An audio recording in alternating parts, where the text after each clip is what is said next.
Dilime arzu ve muhtar ve kurban olayım Zebide.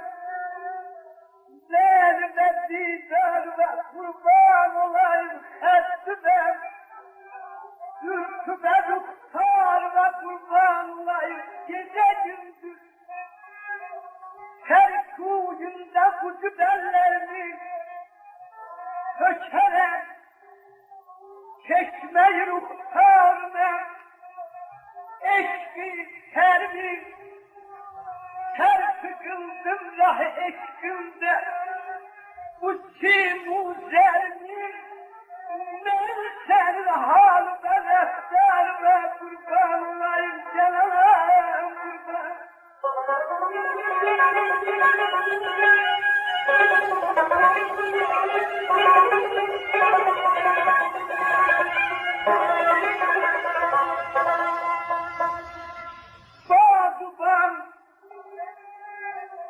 Bağduban zehmeti ben, sebzeyi korhasını ben, desti gül tinçini ben, rengi aparmış elden, bağduban topladı ben, suyuna bulsa gülü ben, gülü ben, bülbülü ben, karına kurban olayım ayalar kurban.